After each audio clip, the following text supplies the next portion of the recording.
Welcome back, friends, to another Microsoft Flight Simulator video. This is the third episode of the ground school series with Airbus A320, and we are almost at our cruising altitude of 19,000 feet towards our destination airport Gatwick. Let's hop into the cockpit and see what we will do for the rest of the flight. Okay. We are in the cockpit. We'll start with the cruise checklist.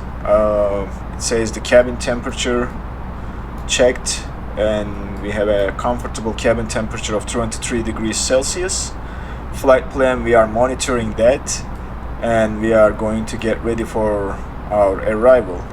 And we'll do that by going into the MCDU, and it's already warning us to enter the destination data.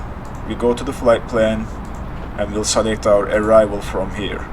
We will be doing an ILS 08 right approach to Gatwick, and our star for today's flight is Kidley 1 Golf with a willow transition. Let's insert that, and that is our destination data programmed. One more thing we need to do is to go into the performance page and go to the next phase until we hit approach, and we are going to program our approach in the MCDU. To do that, we need the METAR information, which I already printed here. The QNH is 1015. Obviously it is changed since the last episode because I'm recording this on a different date again. The temperature at Gatwick is 9 degrees Celsius, so we'll plug it in here. The winds are coming from 260 at 17 knots, so that's going to be a little bit bumpy landing for us. By thinking the runway heading, I think we are 08. We will have some crosswind component. So now, after plugging everything, only thing left is the transition altitude, which we will enter here as 5,000 feet, and we need the minimum decision altitude that is on the chart, and that's for ILS runway 08 right is, I believe, let me pull the chart real quick, it'll be a second. I looked at it but I already forgot what was it, so I'll pull it one more time. Runway 08 right, should be this one. Yep, and the altitude, decision altitude is 740 feet, so we'll plug it in here, 740. Minimum decision altitude, and that's our approach program. So now we have the V approach speed of 131, and then flat retraction speed 146 I believe this is if we have to go missed, and the landing speed is 126, 5 knots less than the approach speed, so we'll maintain and take a look at that when we are close to Gatwick. Alright, we are getting to the Han VOR station, which we set to the nav radios to have some situational awareness, and from there I think we are going to our arrival, which is the Kidley waypoint where our arrival starts.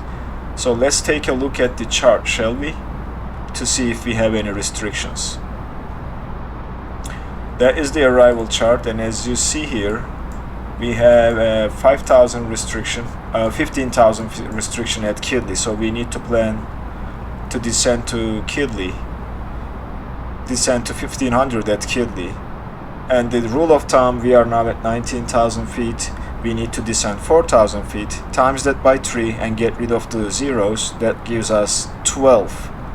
So that's the distance. At 12 nautical miles from Kidley, we need to start our descent. That's the distance here. Unfortunately, the other way of doing it is not modeled in the fly-by-wire mod as of now. What you usually do is you go here, and there should be a fix option here, which will let you to draw a 12 nautical mile ring around that waypoint. But what we can do is, Kidley doesn't have restrictions yet. We can program an altitude constraint of 15,000 feet just for the aircraft to be aware of this, so that is in there. Now as you see, we have a 1500 restriction programmed for Kidley, and that's what we are waiting. In the meantime, before we start our descent, we are going to check the descent checklist. There are three sections. Two of them are above the line, that's what it is called. The first items are seatbelt signs, anti-ice, and MCDU approach pace, which we already set. Anti-ice systems are currently on, but I'll turn them off. We are above the clouds now. And we will turn them back on when we are passing through the clouds, when we get close to Kidley and start our descent. The weather ahead of us is pretty nasty, as you see.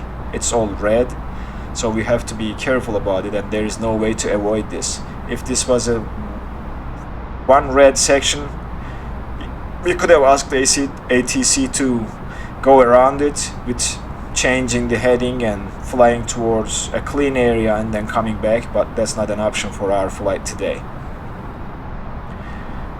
Okay, what else we need to do? As I said, we are getting close, 26 miles. Shortly we have to start our descent to Kidley. And on the ND, if I get closer, and maybe just to this side and zoom in, that arrow here is telling us that we need to start descending here for Kidley. So that's also a visual awareness for us, and hopefully this is at around 12 miles. Let's see. Let's drop the range maybe to 20 and see if we can. That looks like that is a little bit over 12 miles, so we are at 20-mile radius. Not sure. We'll wait a little bit and see how long that distance is from here to there. That tells me it's a little bit over 10 miles. Could be 12. We'll see. When we have the 12 miles on the ND, we'll see if we are there. So let's go through the descent checklist one more time. Above the line, that is seatbelt signs. We'll turn them on when we start our descent. Oops, sorry about that.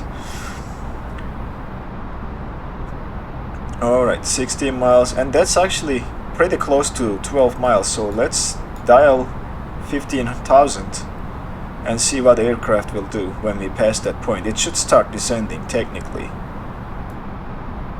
If it does not, we'll see what we will do. So that was 14 miles ish, and what we can do here is we are getting close to 12 miles, so let's start our descent to be on the safe side. So the aircraft will now start descending towards 15,000 to pass that restriction, and we have a speed restriction of 220 knots at Kidley as far as I can see, and that's already programmed in here. So the aircraft should also slow down to 220 knots to match that speed restriction, and they are also enunciated here, 220, and then the alt is in magenta color. That tells us that we have an altitude restriction that we need to follow. Alright, the descent checklist, back to their anti-ice systems. We'll keep them off for now. We are not about to pass through the clouds, but we'll definitely turn them on when we hit those cloud layers. Seatbelt signs, let's turn them on.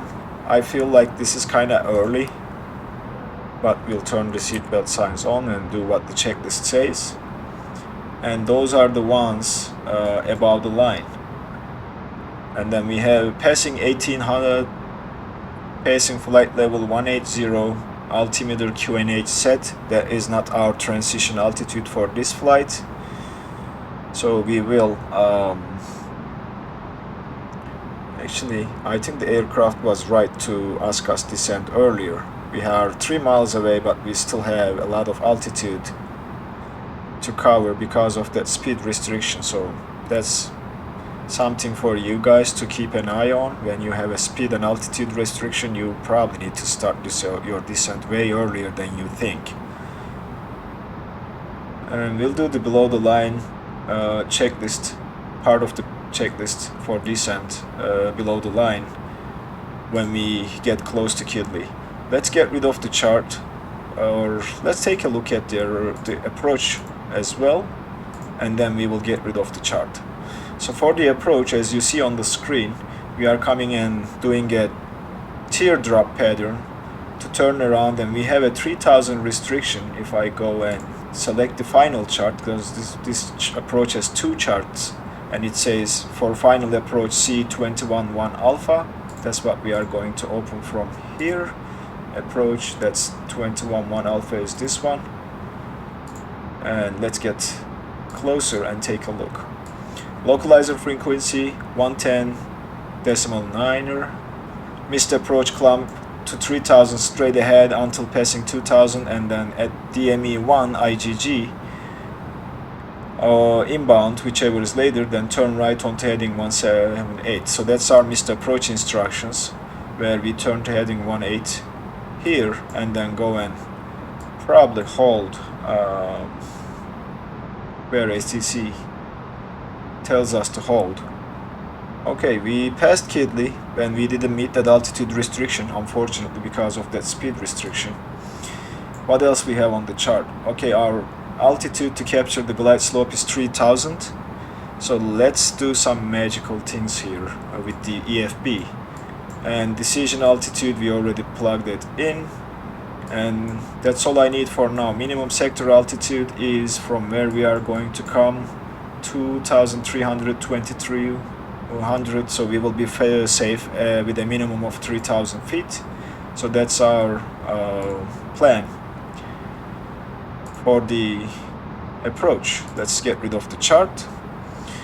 Now we are down to 15,000, and on the EFB there is a performance calculator where you match your altitude by syncing it, and then you plug in a target altitude, which was 3000 for us. And now this is telling we need to start our descent 41 miles away from our destination airport, which is the IGG. So we can go into the radio navigation page and check the ILS frequency is already there, and we can also tune that ILS frequency to one of the nav radios, maybe to VOR2. That will give us some situational awareness. We don't need VOR1 at the moment, we need VOR2. We are down to 15,000, and we are just waiting to see 40 miles distance from our arrival. The other way of seeing it is to going to the flight plan page of the MCDU, and it says distance 67 to the destination. So that's another way of looking at that distance. So at about 41 miles we'll start our descent to drop the altitude to 3000 feet. Alright, right now everything is pretty much done. We are just waiting to clear up that restriction, and let's get rid of the weather for a second. It's just making it hard to see. Let's turn off the weather radar and take a look here. So flight level 15,000, 220 knots is still valid until we reach mid, and then from there we're gonna start descending to 3000 right away, maintaining the speed around 220. And probably when we are making that turn, if we increase the range, making this turn, we'll start dropping to the green dot speed, flaps 1, and then continue. Or maybe we'll wait, because of the sim update there is a flap bug that creates excessive drag on the airframe, and we have to switch to flaps 2 immediately to avoid that. So we might as well wait a little bit and go flaps 1 and flaps 2 rapidly, so that we are not affected by that bug that's introduced with the last sim update. Alright, so what I will do, because we are just cruising along, nothing more to do, I think, let's see here, do we have any messages around ice? No, there is no ice detected, so we'll keep the ice anti-ice systems off. If there was ice detected, you'll see an ice message on the upper ECAM display, so that is not the case. And we'll keep going until we reach mid, and I'll bring you guys back when we are getting close to mid. See you in a little bit. Welcome back, friends. We are getting close to mid. We are at 10-mile range and we are almost at mid. What we will do from this point on is, and what I did is I just switched to a managed speed, selected speed mode, because the aircraft decided to speed up, which we didn't want. That's probably due to navigation data, because it's thinking that it's going to Willow now when we haven't reached mid, and we need to respect that restriction.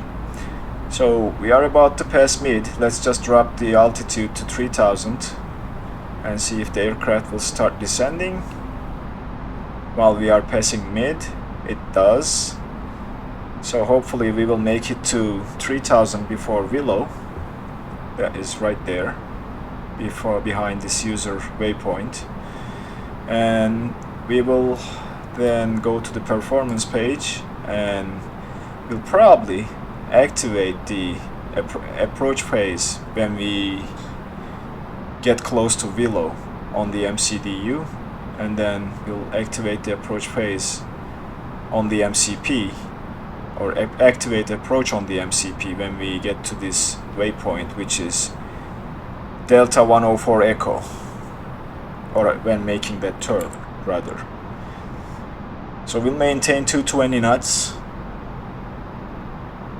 and keep descending to 3000 until we make this teardrop turn, and at Willow our arrival starts, our approach starts at Willow, and before that we will activate the approach phase in the MCDU by pressing this line select key next to the approach phase. That's all we are waiting for now. We are descending. Hopefully we will be at 3000 by that time. You may want to use speed brakes and help with descent rate, but I think we'll be fine. We still have like, what, 10 miles to Willow and then a little bit more from there. And we can always go flaps 1, and that will increase the drag and increase our descent rate as well. But for now I am just monitoring the altitude and seeing where we are at with that. And maybe we can, because I don't see any restrictions anymore, we can speed up to 250 and increase our descent. And because I want to stay around 250, because we will be descending below 10,000 shortly, where we will turn on the landing lights and so forth. Okay, we sped up to 250. That hopefully will help with our descent rate a little bit.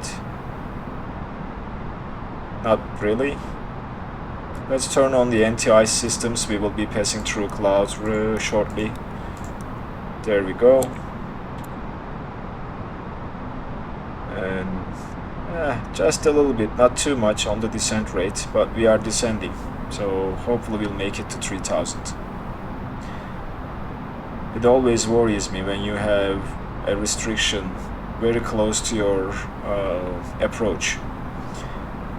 It's a little bit stressful to think about making that restriction. So we're passing through clouds, and I'm pretty sure they are pretty nasty and might have ice in it, so keeping the anti-ice systems on is always good when you are passing through clouds. The other thing you can do is you can move the engine selector to continuous ignition if you want to. That will provide continuous ignition, and this is to prevent the engine out risk, or reduce the engine out risk if you want to. But I am just going to keep it at normal, which I already switched using my controller.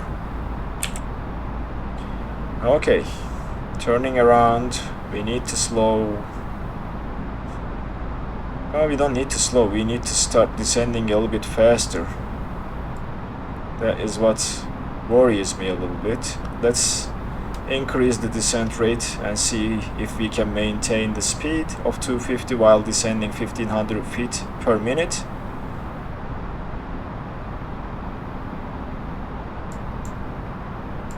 And do this. Hopefully we will keep the speed but descend a little bit faster, because we are getting very close and I'm just scared that we will not make that 3000 plus. So that's 3000 or above. I think we will be fine. bypassing it above 3000, but we need to get to 3000 eventually to capture the localizer and glide slope, so that's what worries me. Okay, let's activate the approach phase, maybe just a little bit later. Let's just make that, may I wait until we make that turn. We are descending at 1500, so maybe we can go a little bit higher than that and see what happens. Okay, that's better. 2000 feet per minute. I'll take it. Okay. We are a little bit above 250, but so be it. That's because of our descent rate. You might... Okay, we are about to pass 10,000. Let's turn on the landing lights, and we'll turn them on during landing. To landing gear is retracted. Nothing's gonna happen by turning them on right now. We need to lower our descent rate a little bit, and then let's activate the approach phase now and confirm. Alright, and maybe we can now go back to manage speed and see what happens.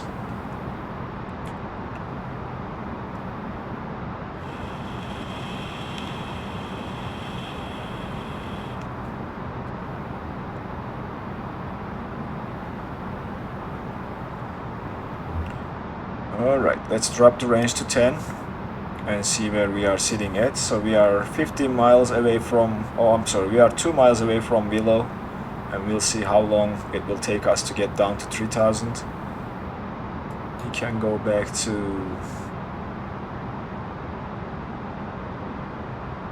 okay, we can go back to, I don't want to level off the aircraft. I want it to follow what we selected. There we go. So hopefully now it will start following the flight plan and start descending. If not, we will take over again. Come on, buddy. You need to start descending.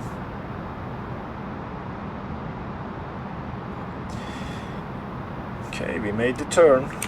No problems at all. Now we need to start descending. We are still too high. So I will take control and keep descending at this rate. And this usually, I don't know why this happens time to time, so you need to be ready to take control. So that's a good exercise. We'll descend at 1800 or 2000 feet per minute until we can manage the speed and get to 3000, because we need to be at 3000 right there, and that's not too far away, maybe 10 miles, and we'll go flaps 1 and rapidly flaps 2 there. So we need to maintain the green dot speed as much as we possibly can. So now the aircraft is monitoring the speed and adjusting it accordingly while we are descending to 3000, which is a good sign. Alright, I think we'll make it to 3000. I feel like we will. Some things are happening here. So the autopilot took over. I'm not sure what it's doing now. It's trying to slow down. And why are we not descending? Descend. Is it going to descend? That worries me a little bit. Just trying to give it some time. Okay, I see it's descending now. I think we need to go flaps 1. We are at the green dot speed, so that's the safest speed that you can go with clean flaps. Below that speed, you need to go flaps 1. That's what green dot speed is. Okay, we are descending.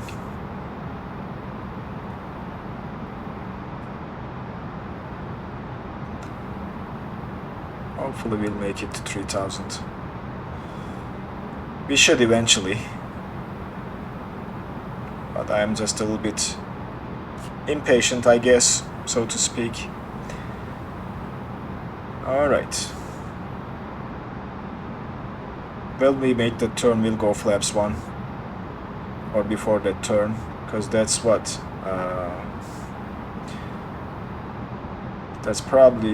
that is roughly 10 miles away from the runway, and we want to be fully configured before our final approach fix, which is FF08 right. We need to be at fully configured flaps, stabilized and ready to capture the glide slope. Actually, not there, maybe. We should be ready to capture the glide slope and then go landing gear and last level of flaps, maybe. Okay, we are about to make the turn. Let's go flaps 1.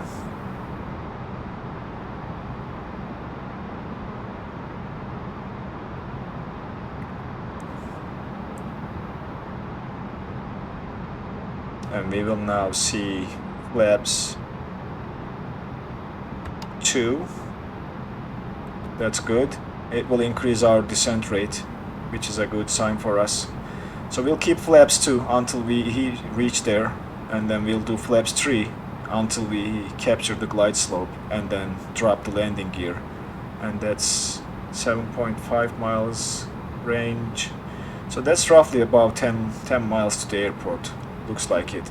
We'll switch to the local altimeter setting. We passed below 10,000. It was 1015 and it changed to 1016. I just simply cheated and hit the B key. We could have done another meta report.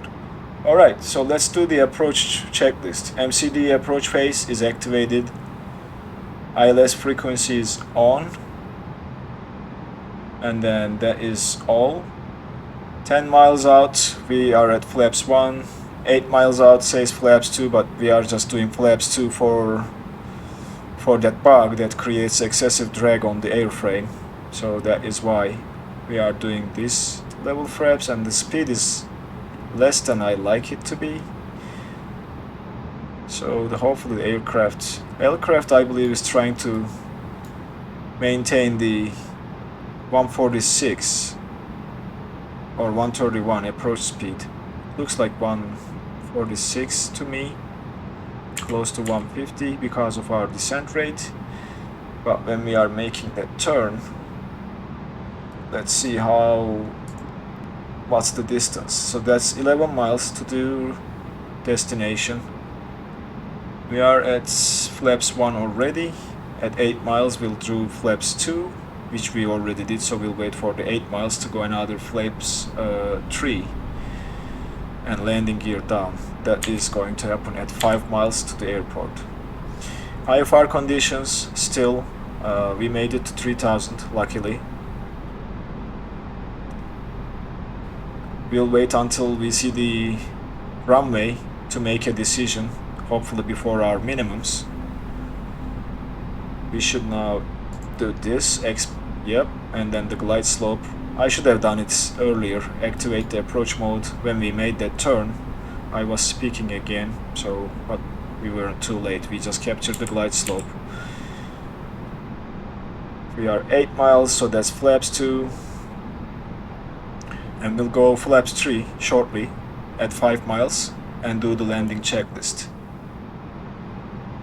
2500 is checked. Now I started to see the runway. That's a good sign. We can turn on the landing system and we can switch to the landing system here.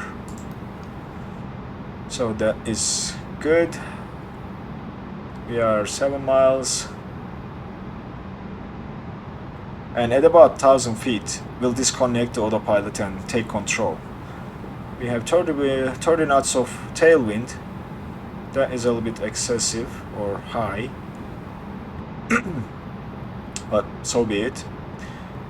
Getting close to 5 miles. Everything will happen very fast here, so we'll do the after landing checklist when we vacate the runway and stop for doing it and continue to the gate after that. Okay, 5 miles, flaps 3, gear is coming down. We'll do brakes medium. The signs are already on. I don't know why they turned off. We'll check the cabin for landing. and then the rest is spoilers. We'll arm the spoilers, and then we'll go last level of flaps at 4 miles, which is right now. We are getting close to 1000. Okay, so it's time for us to take control and disconnect the autopilot. We still have very strong winds, and the aircraft is bouncing around, but we'll see how good we will do. Alright, autopilot disconnected. I'm not making any movements. I'm just following the glide slope and letting the aircraft do its thing. If we drift, I will do some small adjustments to maintain the runway heading and keep us on the glide slope. So we are losing the glide slope. We need to pitch the nose down, and I feel like we are drifting to the left a little bit. So minimums are checked. Continue, we're landing. So that's the correction to capture the runway heading and center line. More time, small adjustments as I said. 200 checked, 100 checked, 50, and we'll wait for her to touch down. Reverse thrusts engaged. Let's the nose settle on the ground and go to the center line, and that is us slowing down and taking this high-speed exit out of the runway to vacate the runway. Alright, not too bad landing. We were off to the right just a little bit. And let's stop here and do the after landing checklist, because I don't want to be moving while we are doing the checklist.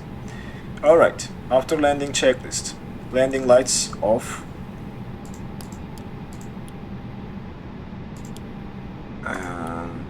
We forgot to turn on the runway turn-off lights.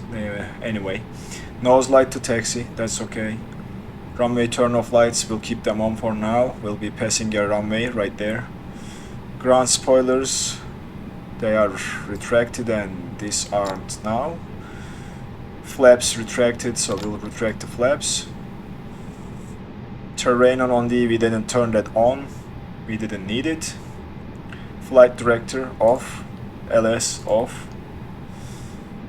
and we'll go back to the arc. Constraints are also off. ATC TCAS, we move it to the standby like so, and then we'll turn on the APU. We don't need the NTI systems anymore, so we'll turn them off. APU master is on and the start switch is on.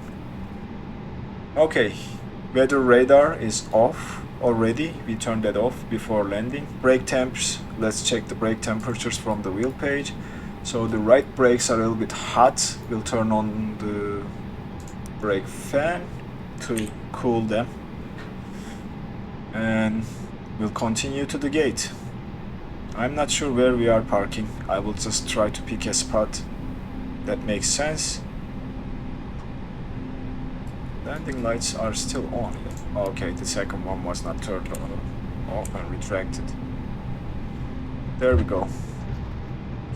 We are passing the runway and taking a left turn from here, and then we will turn off the runway turn off lights when we pass to the other side. There we go. A little bit fast. So we'll do this right and follow along this taxiway and maybe park towards left side to that terminal. Alright, runway turn off lights are off now, and these are general aviation parking spots at Gatwick. We'll keep going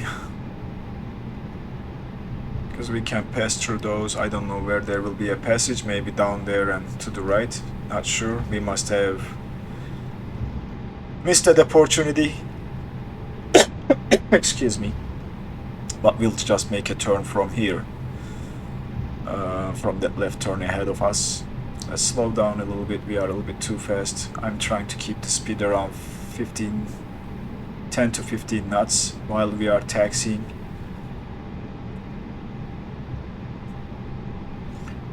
I believe I should have APU available by now, which is good for parking to the gate.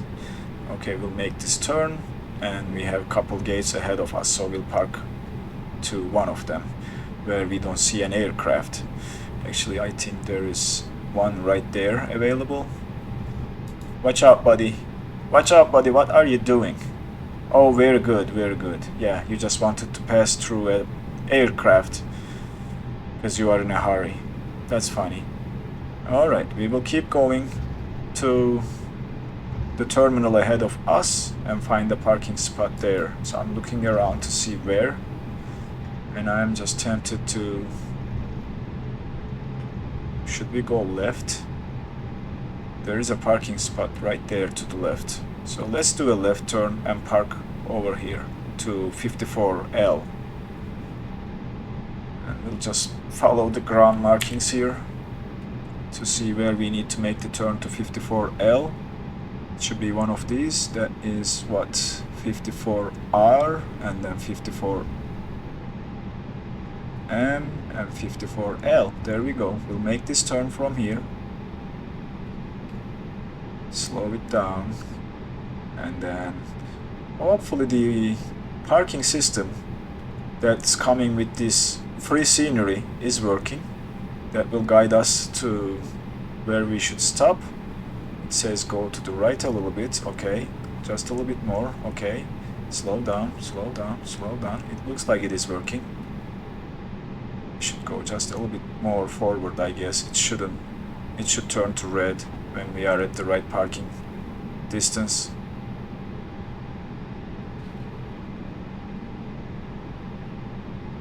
Or will it? I'm not sure. Oops. Let's take a look outside and see where... Oh yeah, we still have time.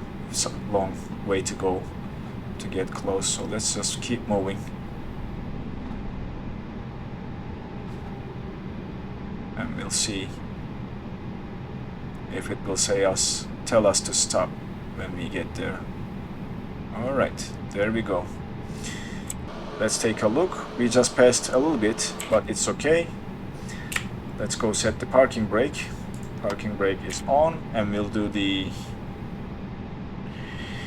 parking at the gate checklist. Parking brake is set. Seatbelt signs can now come off, as well as the smoking signs. Anti-ice systems are already off. Probe window heat, that's off. APU bleed, we can turn that on now for the ACs to keep working. Engine master 1 and 2. Now we can safely turn off the engines 1 and 2. And we'll go to the EFB. No, Microsoft, I'm not done. Thank you. And go to the ground services. And let's see if we can call the jetway. Let's see. Jetway is looking like it's stuck to the wing. I'm not sure if we will be able to see it coming. It's not doing anything, looks like. Anyway, we'll leave it alone. We assume that we connected the jetway. External exterior lights, taxi lights can now come off. Strobe, we should have already turned it off while we exited the runway. Nav lights, we'll keep them off because the engines are also turned off now. And fuel pumps, let's turn off the fuel pumps. We didn't turn on the center tanks anyway, so fuel pumps are off. And securing the aircraft, ADIR system to off. Air condition packs 1 and 2. We are assuming that the passengers now are not on board anymore, so we will turn off pack 1 and pack 2. Hydraulic yellow pump.